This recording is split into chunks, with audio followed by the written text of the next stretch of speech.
I once thought deserts were silent, empty, still, lifeless, but in some parts of the world, the sand sings. Not metaphorically, it produces a deep vibrating sound, like a distant cello echoing across the dunes. And the strangest part? The sound can last for minutes. No instruments, no animals, no hidden speakers, just sand.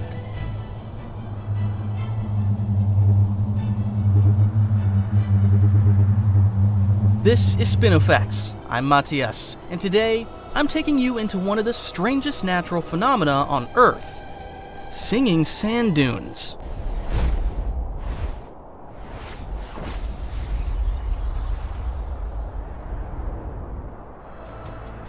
Imagine standing on top of a massive dune, wind moving gently, nothing but horizon in every direction. Then you take a step. The sand begins to slide downward, and suddenly, the entire dune hums.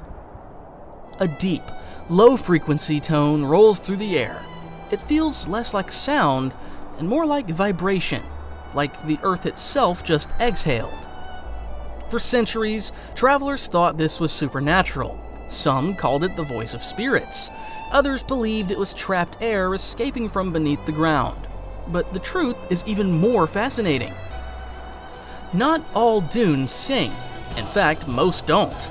But in places like Morocco, China, Oman, and parts of the United States, specific dunes produce powerful, sustained tones. Some reach volumes of 100 decibels. That's as loud as a motorcycle engine, in the middle of the desert. So, what's happening? It turns out the music isn't coming from the dune as a whole. It's coming from billions of tiny sand grains. Each grain is shaped just right, smooth, rounded, almost polished, and they're all nearly the same size. When a large amount of this sand begins to avalanche down a dune face, the grains collide, but not randomly.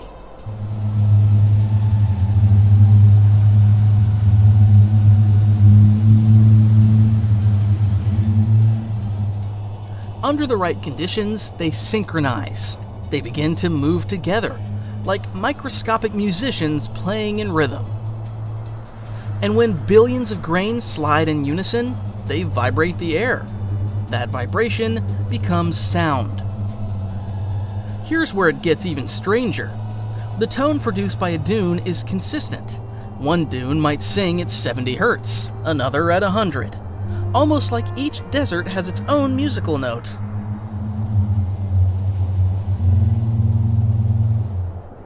Scientists discovered the pitch depends on grain size. Smaller grains produce higher tones, larger grains produce deeper ones.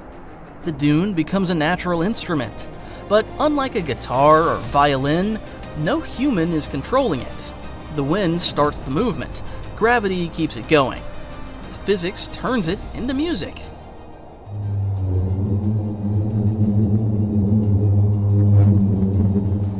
If sand is everywhere in the desert, why don't all dunes sing? Because the conditions must be perfect.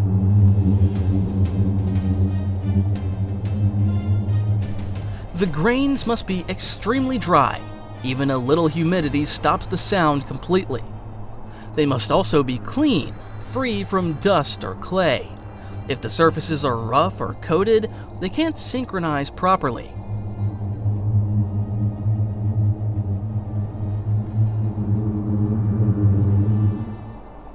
And synchronization is everything. If part of the avalanche falls out of rhythm, the sound collapses. The dune goes silent. What blows my mind is the scale. This isn't a handful of sand. It's thousands of tons moving at once.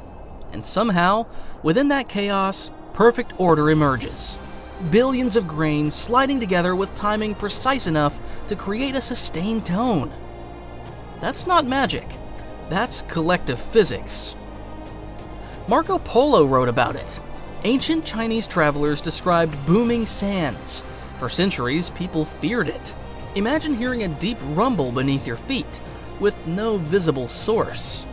Today, we know it's science, but knowing doesn't make it less surreal. You're standing on a hill that can sing.